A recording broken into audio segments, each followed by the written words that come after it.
G'day, Aussie Gridiron fans. Welcome to the Gday Gridiron Week 6 preview show brought to you by the Aussie Gridiron Network. That's right, Week 6, we're already here. 6 massive games to preview tonight, so let's get down to it.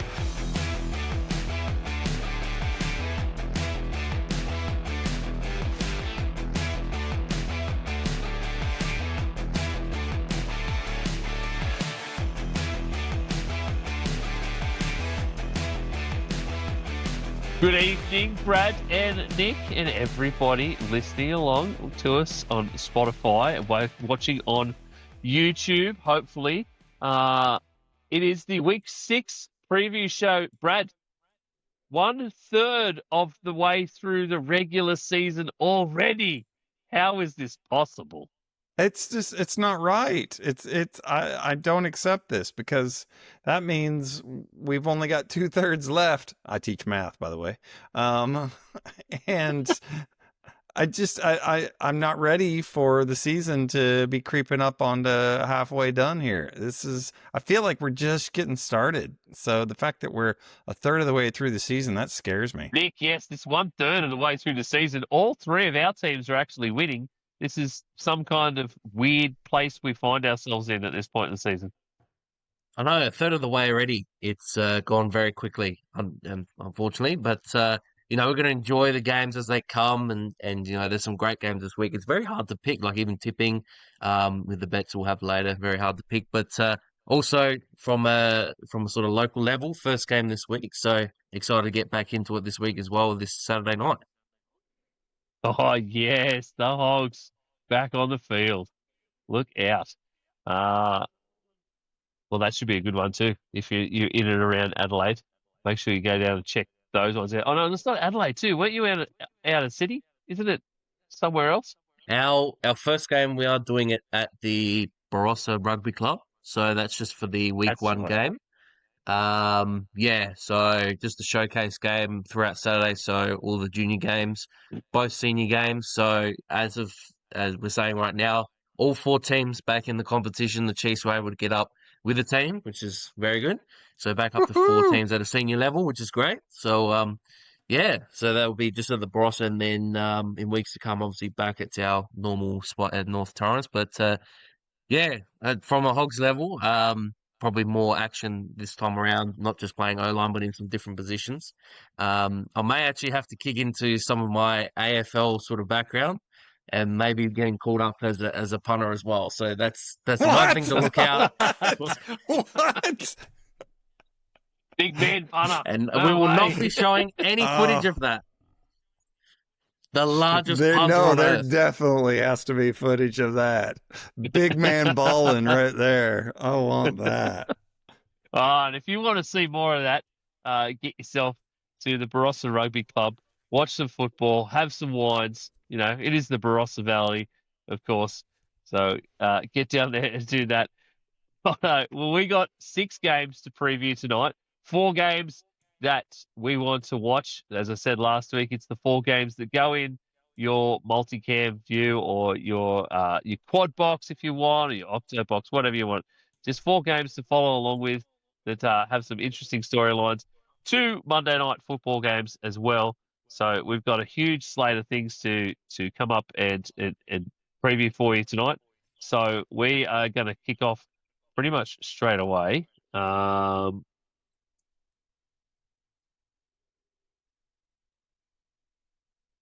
Once my shit sorts itself out.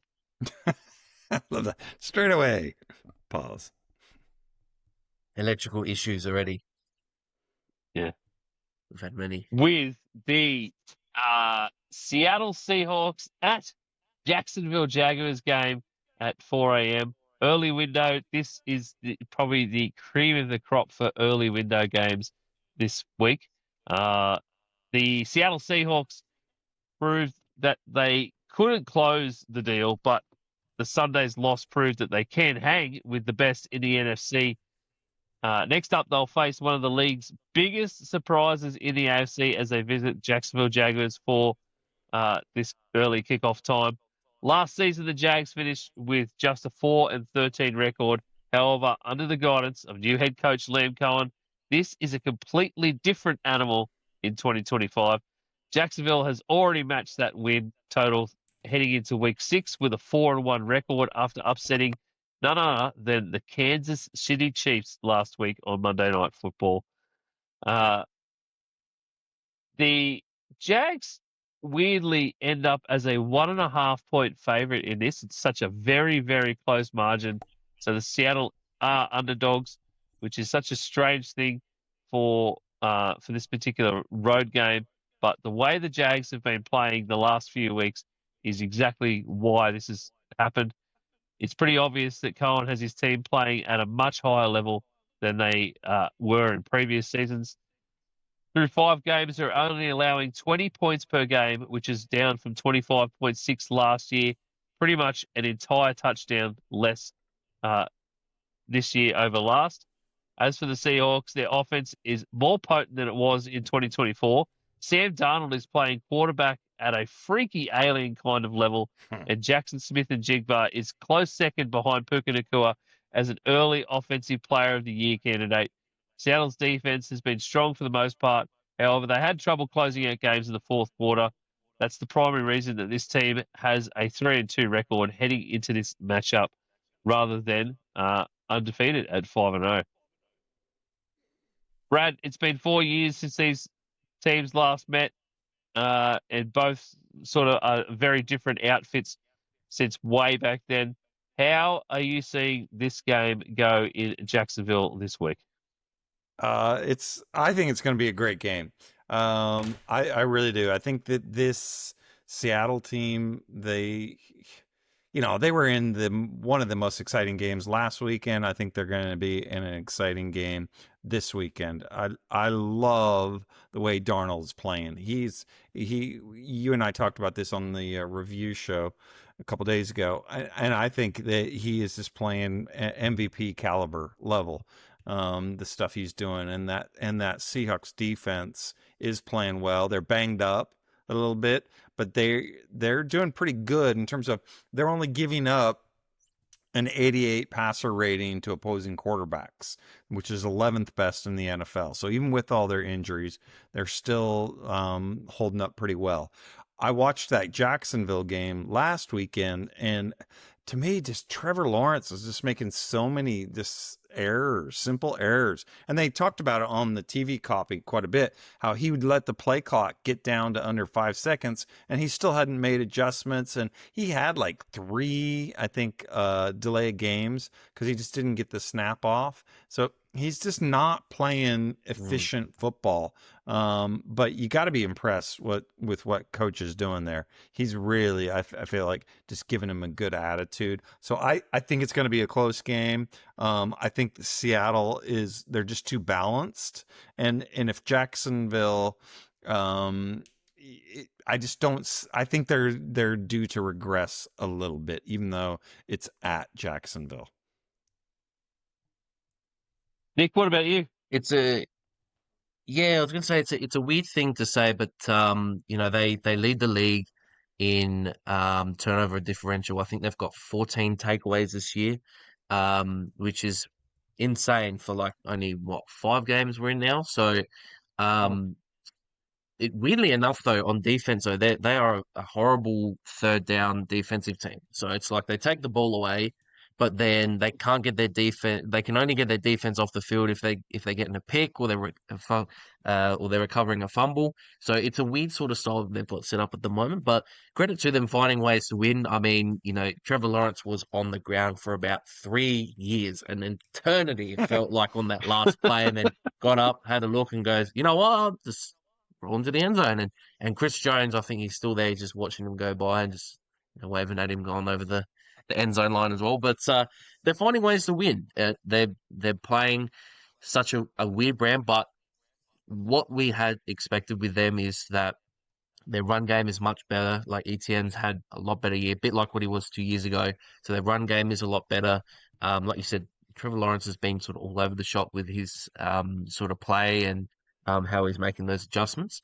Seattle, I'll give them credit. Like they are probably a fumble and a pick away from being undefeated at the moment across 2 games, the game against us and the game against Tampa. Definitely that game could have gone either way. On a side note, if you're a Panthers fan watching Darnold and Baker Mayfield, think, how the hell do we have both of these guys 2 years ago in our quarterback room, and they provided Yes. this on two different teams? Like, what the hell's going on there? So, Yes. I see. We'll give credit to Seattle. They've got guys coming back, so they'll be loaded. I'm actually quite sort of bullish on this sort of pick where that 1.5, I'm definitely taking that for Seattle. I do feel like all round they're the better team.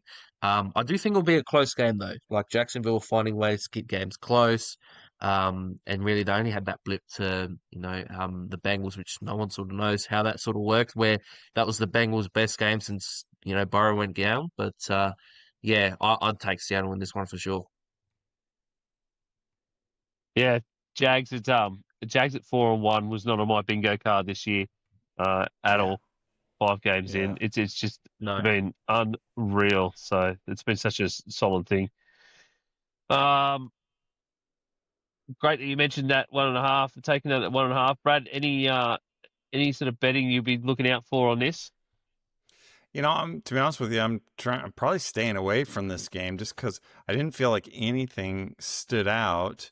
Depending on your odds, I would take Seattle and the spread, but I didn't really like any of the player prop bets that I saw. Yeah, I think the only one I'm sort of looking at a little bit closely is actually Darnold's under/over for passing yards.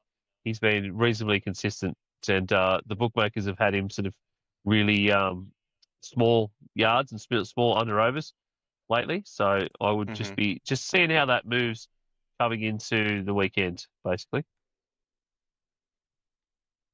All right, next one up, early window. Once again, the other game to watch. This was actually Isaac's pick, but thanks to Isaac for that because I wrote a bit of a preview for it, and it's not too bad a game. Browns at Steelers at 4 a.m. Australian time. Browns took an early lead against the Vikings in London, but were unable to hold on to fall to 1-4 for the season. They travel back to the US this week to take on the Steelers in Pittsburgh, who find themselves at 3-1 and first place in the AFC, thanks to a disastrous start from the Bengals and Ravens. The Steelers are coming into this game as 5.5-point favourites in what should be a low-scoring affair. The total is on this game is set at 38.5 by the bookmakers. Jeez. The Browns are 1-10 in their last 11 starts, 1-19 in their last 20 starts against the Steelers in Pittsburgh. Dylan Gabriel is set to have his first NFL start on US soil. The Browns have yet to name a backup after trading Flacco to division rivals the Bengals this week. The Steelers should be fresh coming off the bye, but are still likely to be without Jalen Ramsey, Calvin Austin, Jalen Warren, Joey Porter Jr., and Alex Highsmith, who are all questionable for this game at this stage. The biggest question is, what can the Browns defense cook up for Rodgers and co? Rodgers is poor when pressured, and here he comes up against one of the best pass rushers in the league, Myles Garrett. Yeah, this is I found this one interesting. Even though the under is so low, I'm still tempted to take the under on this. I really am. It's just, yeah. And the Steelers, by every metric, are average at best. They really are. And I feel like Dylan Gabriel, he did pretty decent in his first start, and I think that'll continue, because the Vikings are a tough play, so in terms of their defense, and I thought, like I said, Dylan handled himself pretty well. If they can just get a little bit more healthy, then I think they've got a real shot at this. So it depends how much can Dylan progress in 1 week is really, I think, what it comes down to. I'm not, the 5.5 doesn't excite me at all.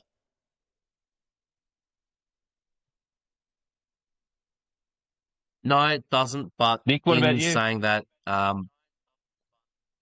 it doesn't excite that 5.5. But in saying that, we're talking about a rookie QB in his second ever start, coming all the way back from the UK and playing the very next week in a divisional game against a team that they very much struggle with. I mean, it's a case of, I don't know. I feel like for me, the Steelers defense looks like they're gradually starting to get their things sort of put together, and they're sort of banged up defensively, but he's sort of seeing the signs. I feel like that week off probably helped them, like having that early bye. They're a bit of an older defense, maybe that sort of gives them a bit of a jolt coming off the bye, and maybe launch them into taking advantage of a weakened AFC North.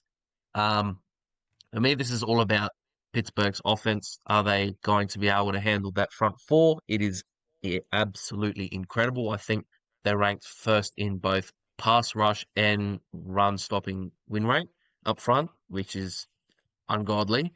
It's just a shame that the offense can't really keep up. So for me, if Pittsburgh coming off a bye with Rodgers now getting that sort of rest as they were playing overseas as well, for me, I think, they don't have to score much. It probably is going to get under the 38.5. So they don't have to score much to probably win this game. And I think that's probably where it's heading. It's just more so, is Gabriel going to be able to perform in a divisional game coming straight back from the UK in his second ever start? Like it's a big ask for a rookie quarterback. Massive ask. Two very, very strong defenses, basically up against their opposition. I would be looking absolute ground game in this if you're looking at any kind of stats. Obviously, there is passing game when stuff gets defensive. QBs like to try and ball out, but you've got TJ Watt on one side, you've got Myles Garrett on the other. These quarterbacks are going to be under maximum pressure. Whether they're going to be able to complete anything downfield is going to be an absolute miracle. Ground game is where it's at. Quinshon Judkins for me. 77.5 is his under-over right now. That kid is an absolute superstar, and I would almost be putting the over on that guy at 77.5. Another interesting one that I came across: Aaron Rodgers' first quarter passing yards, 46.5 is the line, and I actually like the over on that. He's very good coming out of the gate against every team so far this season, and 46.5 is extremely doable. I think he'll come out fast and heavy, and then the Browns will sort of feed their way back into it defensively. So I kind of like that as well. Brad, have you got anything bet-wise? I had the same thing with the Judkins bet, actually. So so good, that kid. Yeah, unreal. Yeah. It is. It's really unreal. So you and I are the same pattern. Simpatico, my friend. That's right. Wow. He's also 215 for an anytime touchdown. Good for one of those two. Nick, what about you? Anything at all pop out to you? I'm going for the rushing game as well, but actually not with the same player. I'm actually focused on the other side. As we know, Cleveland's front is incredible. We just spoke about it. The number one rushing defense in the league. And I had a look, and Jalen Warren's over-under for rushing yards is 50.5. He has not reached that in his last 5 games, and now we're saying that he's going to do that against Cleveland. Probably not going to happen, especially with Gainwell having a really good game. The last game, I know Warren was out, but Gainwell's probably going to get a bit more on the snaps as well. He's going to get a bit more looks. That Warren 50.5, that I'm very confident with taking the under with that for sure. Yeah, Kenny Gainwell was a beast last start. He really showed why he should still be in the league.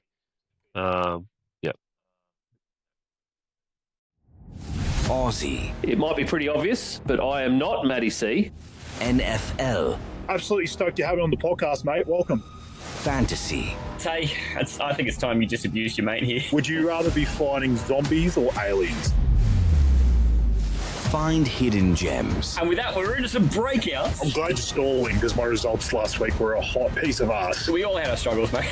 We've unzipped the pennies and it's time to put the pennies in the pit. Let's do it. I'm taking Trey McBride. I'm just leaning on the old tuck shop, tuck draft. And all of a sudden, he's just lighting them up. Catch starts of the week. I'm just going to go ahead and take Goff at Chicago. So I'm going to go running back. I'm going to take Travis Etienne. I'm going to go ahead and take your boy Ty Tracy. I'm going to take Adam Thielen. So I'm going to go and take Richo against Tennessee. I'll take Matt Stafford. Just a little float out the Dalton Kincaid. I'm actually going to take Caleb against the Lions. Friday and Sunday all season long. the Aussie NFL Fantasy Show. Yeah, I know. It's amazing. Thanks to the Aussie Gridiron Network. Good to give me the dance floor. I'll probably fucking snap the floorboards.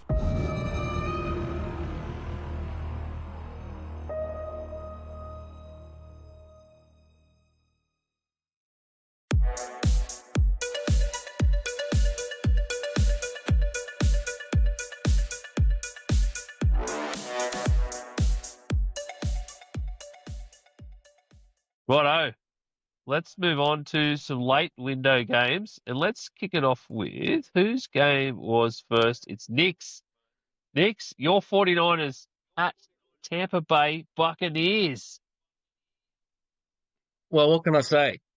Have you ever seen that meme of, Spider-Man and it's Tobey Maguire and everything's all ripped and everything? That's sort of how we feel right now in San Francisco with just the injuries and that sugar rush just from last week's game against the Rams. Somehow they dug deep, they got over the line, and man, credit to Mac Jones. That could be like a turnaround, and hopefully it is for him. Because it can be the leapfrog of like a great story. We've seen many of those sort of quarterbacks that have turned the tide. We spoke about just before. Look at Baker, look at Sam Darnold. But yeah, in saying that, similar sort of victory for the Bucs last week. Not so much with the injuries, but also with key pieces missing for themselves as well. They led in that game most of the way, found themselves to get across the line and remain 4-1. A big road win going all the way across the country to win in Seattle. For the Niners, from what I can see with obviously games, been watching what's kept them in the game and what's given them the opportunities to win these close games. Obviously, they've made the move at kicker, so they're converting a lot more kicks. So no more Jake Moody, but definitely the bigger side of it, more importantly, is the addition of Robert Saleh, and we're definitely seeing a lot more of that. A team now that even despite Bosa going down and they've got zero pressure on the quarterback at all, they're still managing to be a top 5 team on third down defense and top 10 in red zone defense. And Saleh going a little bit against his sort of philosophy where he doesn't usually call blitzes. Now he sort of has to because they do need some pressure at times because that front four isn't generating enough. Weirdly though, on offense, what's sort of been so weird is that we're number 1 in passing yards with having 2 different quarterbacks who, we've got Mac Jones and then Purdy's been out. Then bottom 5 in rushing yards per game and no rushing touchdowns at all with a fully healthy Christian McCaffrey, which is a complete bizarre. Like, it does not make any sense. In this game though, where I do think the Bucs can get after us is probably in the passing game. Where our weakness is definitely on the back end, and the lack of pass rush obviously is going to give Baker a lot more time. And obviously being in MVP form, it could be very dangerous in terms of that passing game. But one thing I will say, these two teams we did meet last year. That was the famous one where Baker was carrying along Nick Bosa with the face helmet and then made the play down the line that got the first down. But fortunately, actually, in that game, we actually ended up winning that game in the end. So that was one where we just got over in Tampa as well. So it was a very close game the last time these two sides sort of met. Unfortunately, George Kittle not coming back quite as yet. He'll be probably there for the Falcons game. Not sure on Brock Purdy. So a lot of injuries still from us. I know the Bucs do as well. But yeah, interesting to see how you guys sort of take it. Both teams 4-1 with some injuries. So yeah, I'm obviously from my standpoint looking forward to it. See if we can create some magic again. It's talk about magic. Somebody on the 49ers has sold their soul because I don't know how they're doing it with this record. It's blowing me away, and I think it's in I forget. I don't know, Nick, if you can remember who it was, but they really gave a bunch of credit to the coaches. I don't know if it was Warner or whatever. He's just saying, hats off to them because they got a bunch of backups ready to play.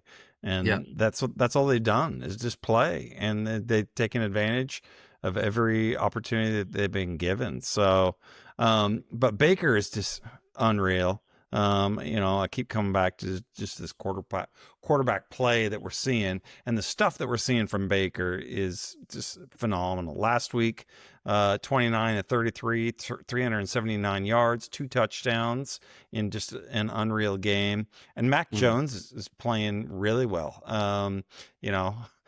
Imagine imagine them with Mac Jones and not having had to trade all those draft picks to get Trey Lance. So, you can always play the what if games, but it would be weird just to think about that. So, in terms of this game, do we know, is Bucky Irving coming back for Tampa Bay? Because that's questionable. All I know is questionable. it's questionable at the moment. Yeah, not confirmed though. Because he's a game changer, in my opinion. Like, if he's not back, then they're going to see, they become a little one-dimensional, and you're going to see a lot of throwing from Tampa Bay. And Baker's shown that he can do it, but I don't know, man. How much longer can he do it? And Mike Evans is another X factor. Of course, he won't be back at 100%, but still, what he brings to the table is pretty phenomenal. And Tataroa, or whatever his name is, don't make me say his slang name. For Tampa. You're thinking of Ibuka. Yes, Ibuka. sorry. Yes, I'm thinking Ibuka. of Ibuka. Sorry, I'm getting him confused. Thank you. Ibuka is just playing unconscionable. It's not right. Insane. What that guy's doing. Yeah, Offensive Rookie of the Year. Yeah.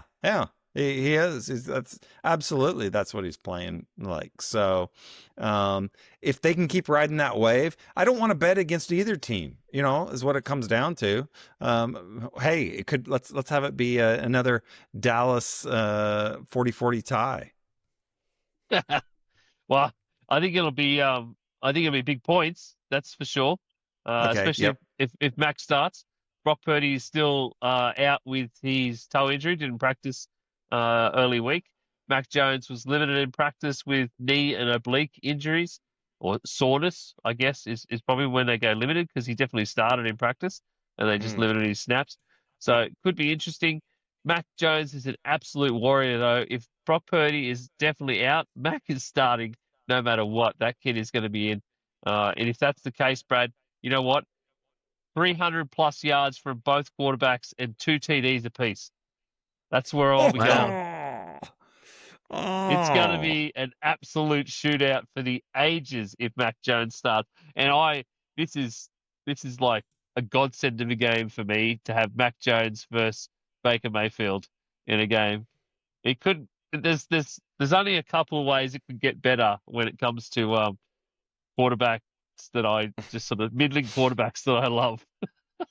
Let me guess. If somehow Jameis Winston got to start this game, Yeah, there's 100%. Jameis. We might have to give him there's a call few- after this game. Who knows? yeah. Well, someone needs to give Jameis a call, because I don't know what's going on with Jameis. The fact that he can't get a job and Joe Flacco can. But Yes. So Yes. the Bucks start as 2.5-point favorites. 47.5 is the line. That's going to get a tickle, I reckon. Over for that as well. Yeah, that was going to be my bet, was the over on this game, just because I do think it's going to be high scoring and it's going to be a fun one.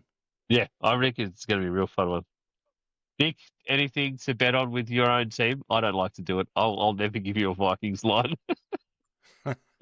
Yeah, I was really trying to find something. I really can't. I It's all right. noticed You don't there's have a to. few.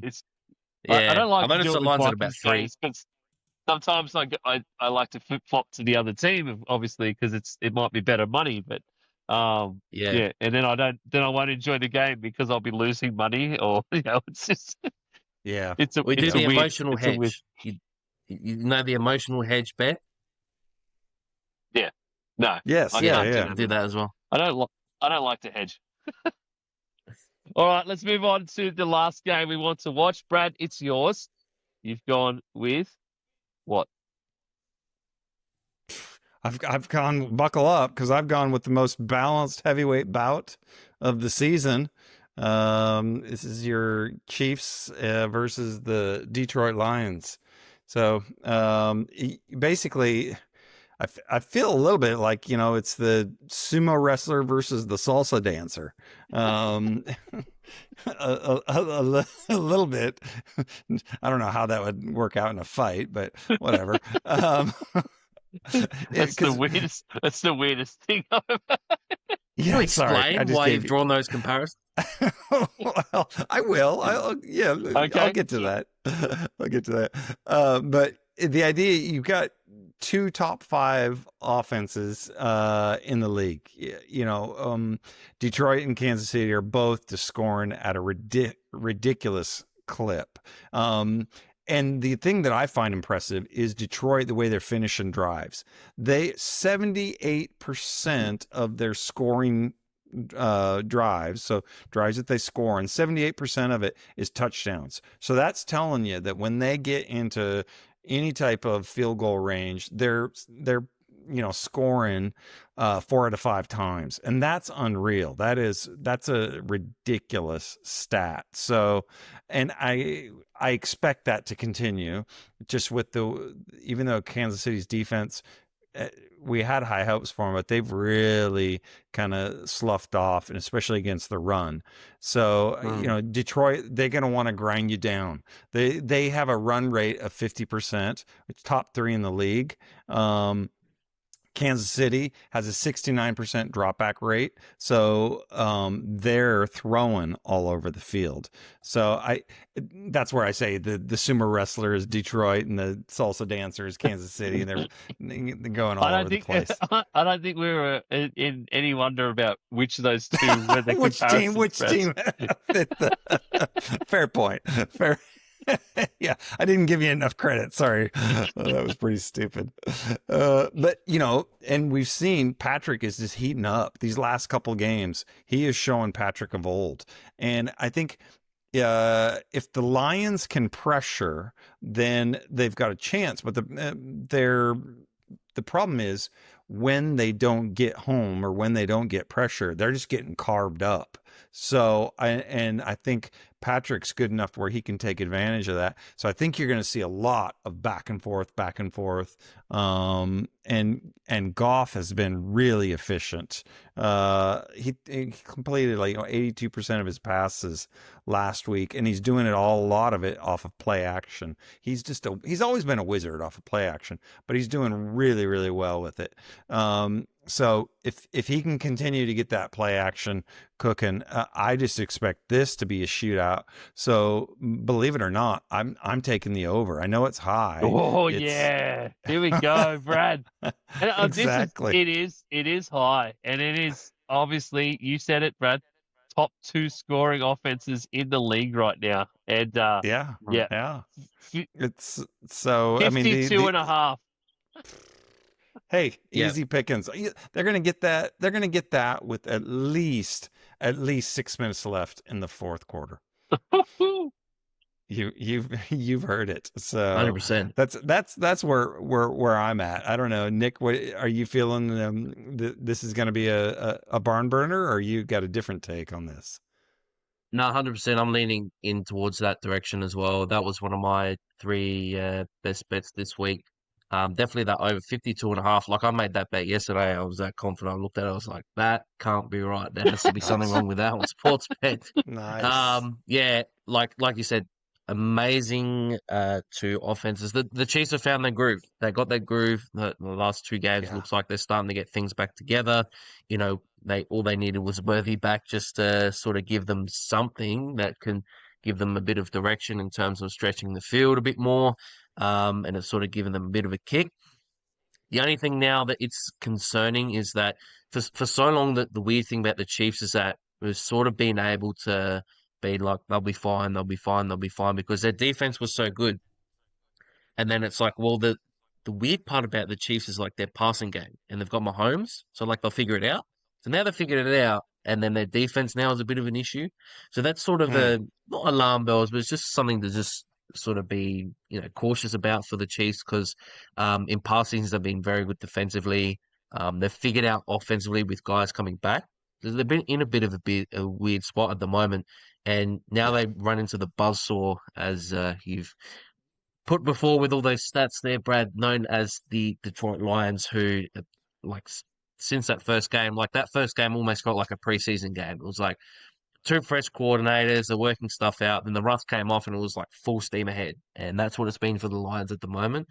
I very much expect, though, that it will be a high scoring game. But in saying that, the Lions took their foot off the gas last week against, Cincinnati. That game was over at half time. Very much expect this week that the Lions, it will probably be, I reckon, a similar sort of game to how they played the Ravens not too long ago. So that sort of game where it just feels like they're in total control. The Chiefs will score, but it just feels like they'll be in total control the whole time. I do have Detroit winning this one, but if I'm going for a bet, definitely that over on the total points. Yeah, that over's looking awesome. The spread is 2.5 to the Chiefs at home. But I still like the Lions, I think, at that 2.5, because I think it'll be a barn burner, but it'll also be close. So I really love that. I don't. The Chiefs, whilst it looked like they got something back last week, and Mahomes looked particularly like the Mahomes of old, I still don't fully think it's sort of melded. Whereas you've got the Lions, that 1-2 punch on the ground with Gibbs and Montgomery has just been unreal.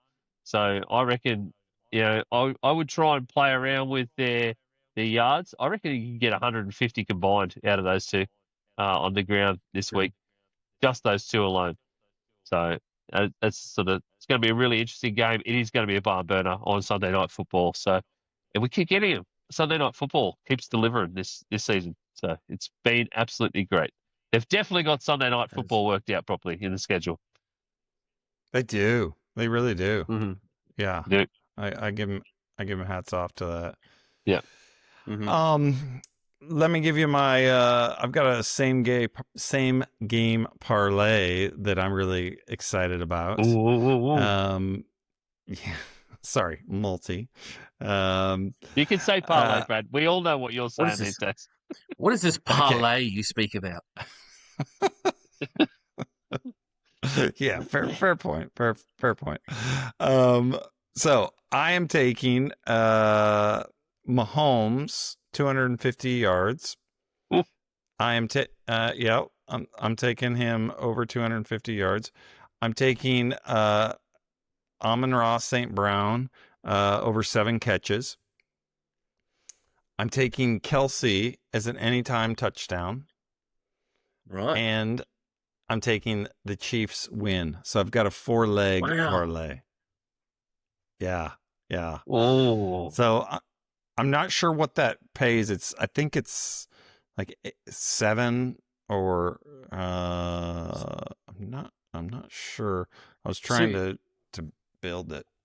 So what's your thinking behind the Chiefs win? Because obviously you're looking at the over. So does that mean you think that the Chiefs will be able to score 5 touchdowns here in this game? Because that's what I think the minimum has to be for them to win. Yeah, that has to be the minimum. No, you're exactly 35. right. Yeah, I think they could very easily, because I just think both teams. The only chance that I guess they don't go the over is if Detroit can just time of possession, just grind it out. With the run game. But I think the Chiefs are going to score a lot of points, because that's going to be their best bet. You're going to see Mahomes keep drives alive with his legs. And so I do think I wouldn't bat an eye if they got over 40. Wow. Ooh. Okay. Yeah. I mean, that Detroit secondary. Is that a more a KC thing, or is that more so Detroit's defense isn't as good as what is advertised? It's the Detroit secondary. They're so banged up. They're just they're running on duct tape and prayer. It's just they've got nothing going for them right now. Fair. So that's why I think Mahomes is just brilliant at finding the weaknesses and taking advantage of it. I don't know. Do you guys what are your Ian? You got any bets on this one?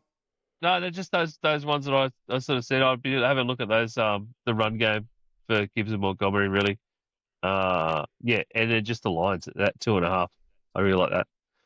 All right, Monday Night Football. Let's move on to there because we've got 2 games for Monday Night Football. Let's start with Bills at Falcons.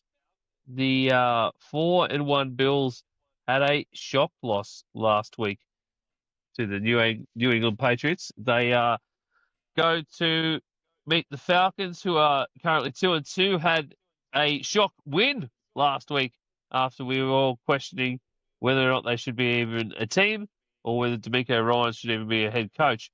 D'Amico Ryans, yes. So this is going to be an interesting game. I think the Bills come back in this. I think they're going to be on a bit of a tear from last week and trying to prove that last week was a complete anomaly against a mid-level team at best.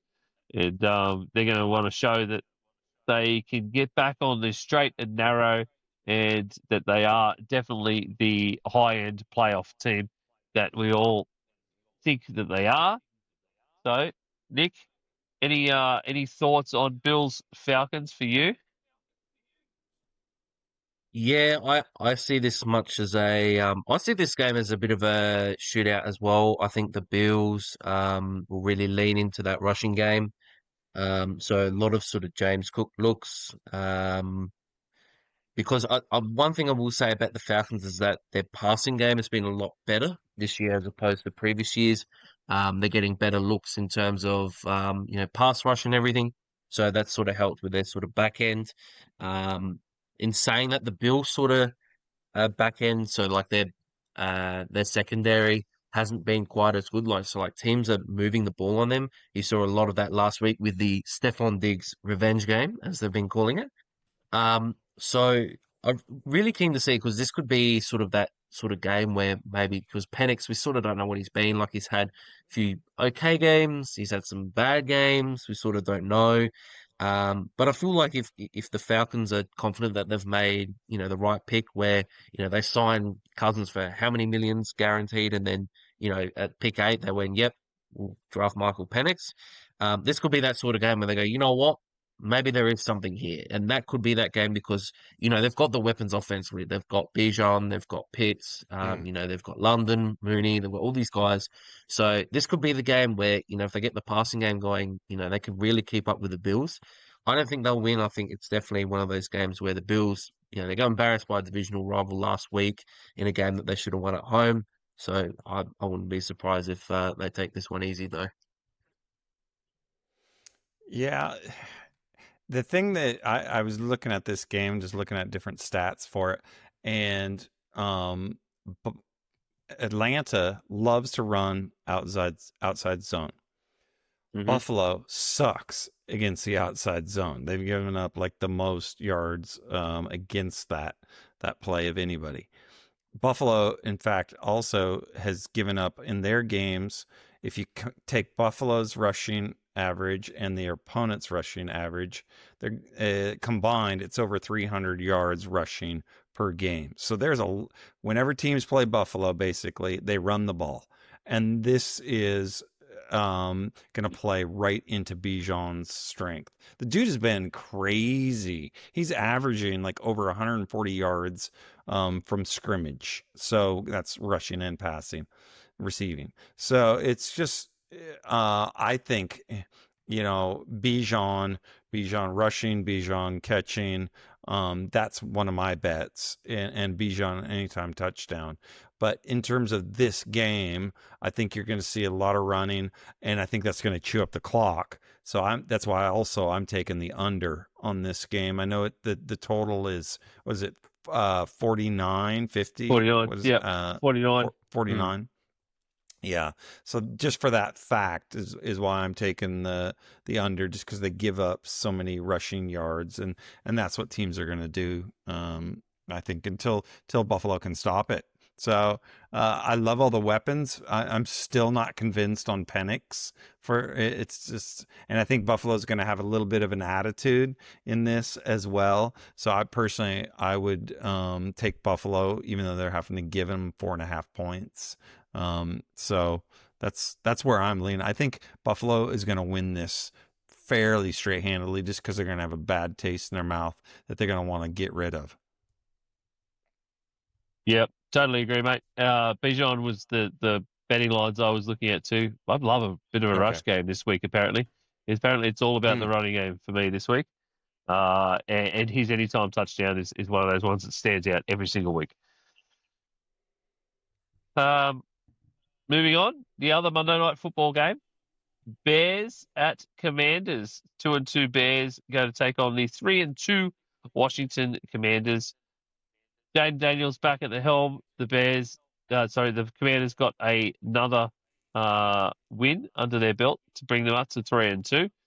The Bears come off their bye last week and come into this game even Stevens. And it's going to be interesting to see how they have, I guess, progressed a little bit from the form that they had coming into the bye, which is quite good.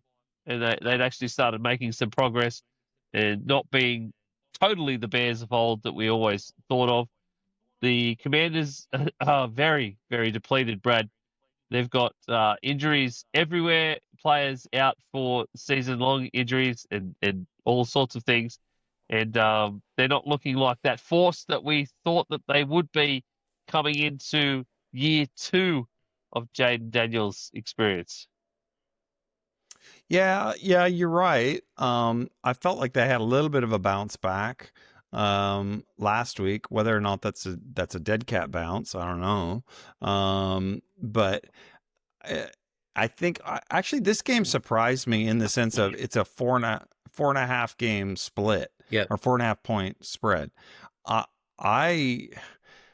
I'm actually, well, you guys may differ from me, but I'm a little bit higher on Chicago. Just because I think the Ben Johnson offense is the type of offense where it just takes a little time to get them clicking.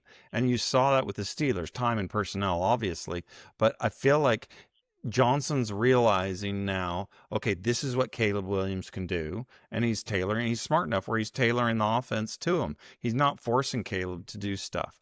And you really saw that in these last couple games. So, excuse me. So I would personally take Chicago and the points in this game, just because I'm putting my faith in Johnson and in Ben Johnson and Caleb Williams just making that turn offensively. And like you said, Washington's just really banged up right now, and I think Daniels is trying to do a new type of he's trying to protect himself a little bit more, which we haven't seen in the past.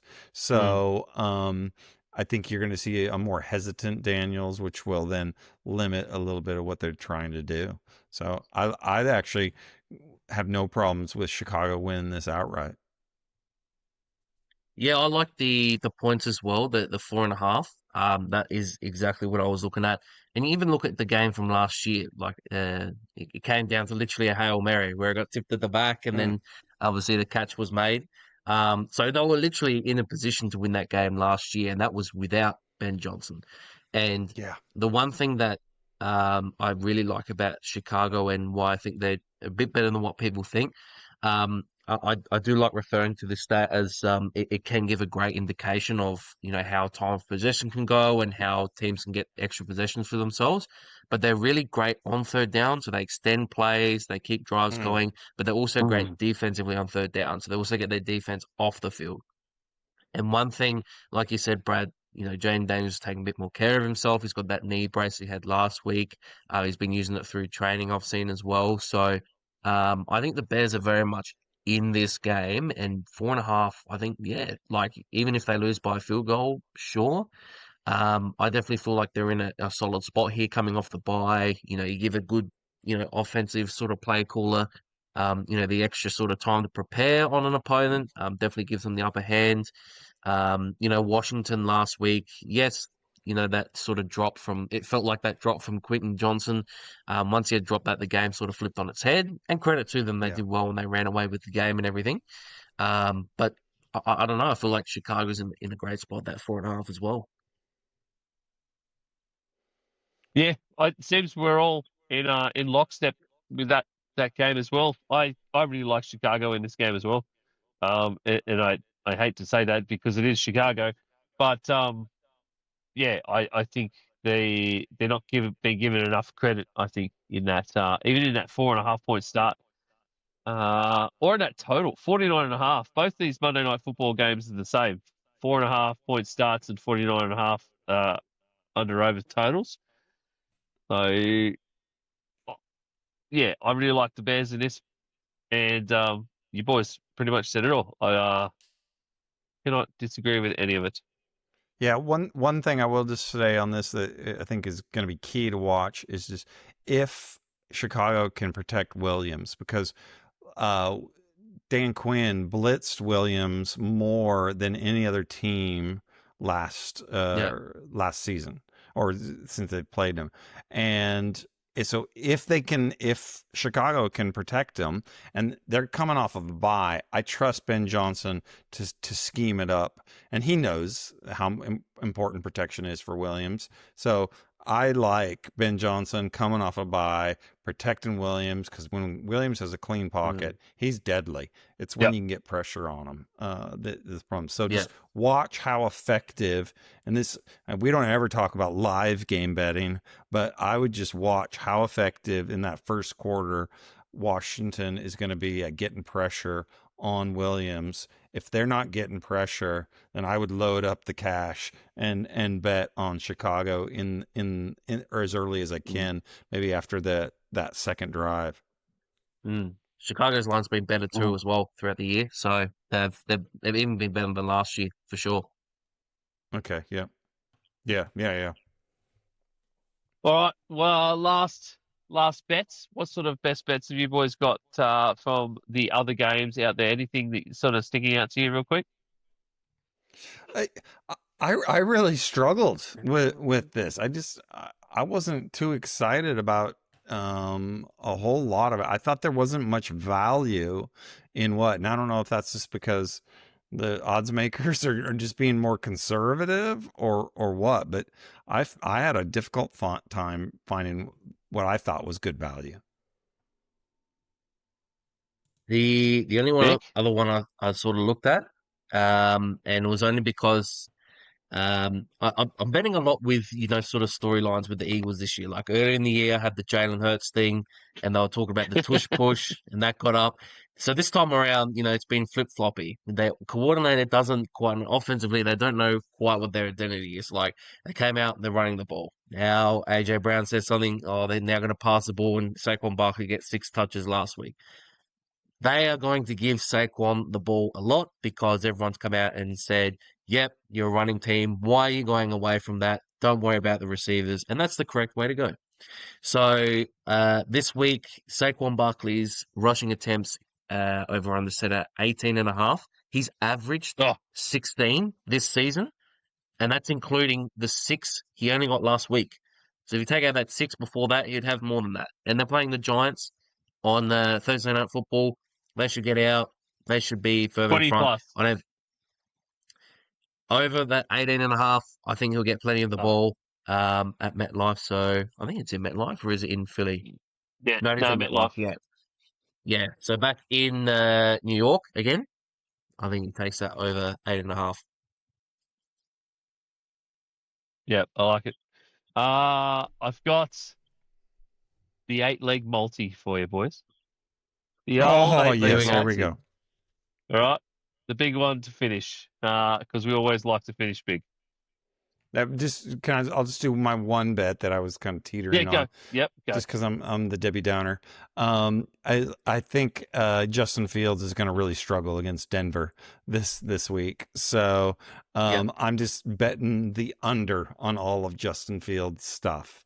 So I don't care yards, reception, or completions, all of it. I think it's just going to be a very long day for him.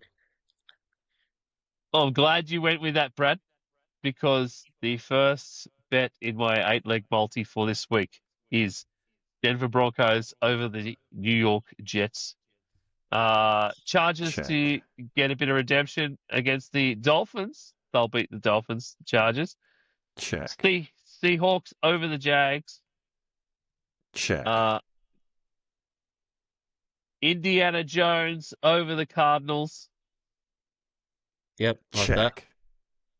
The Rams over the Ravens. Yep. Check. Nick's not going to like this. Tampa Bay over Ah. the 49ers. Oh, yeah. Check. The Lions over the Chiefs. Oh, no. There we go. Oh. Wow. And I had to go. I got to 7 there, and I wanted to go one of the 2 Monday Night Football games. Whilst I like the Bears, I'm not incredibly confident in the Bears. Whereas Bills over the Falcons, I am much more confident in. So I thought we'll just go the safer of those 2 options and go for that. 8-leg multi, 29.55, 36.29 with your Bonus. boost. So 36.29, 8 legs. There we go. We'll take Not it, bad. man. Hey, a couple $100 in our coffers. Well, Yep. Absolutely. 100%. We need to get back in the W column with more multis, that's for sure. Last week was rough. Last Started week was strong, rough. and we have gone steadily downhill. So we need to Should get have left back. on a high. Should have left on a high. That is absolutely correct. That's the story of my life, Nick. All right. Thank you very much for joining us once again. You can find everything to do with us and the Aussie Gridiron Network at linktree/Aussie Gridiron Network. Please like, share, and follow us on YouTube. We are so close to the 1,000 subscriber point on YouTube, and we would really like to kick it over that. So if you haven't already, jump on there, give us a like and a subscribe on YouTube.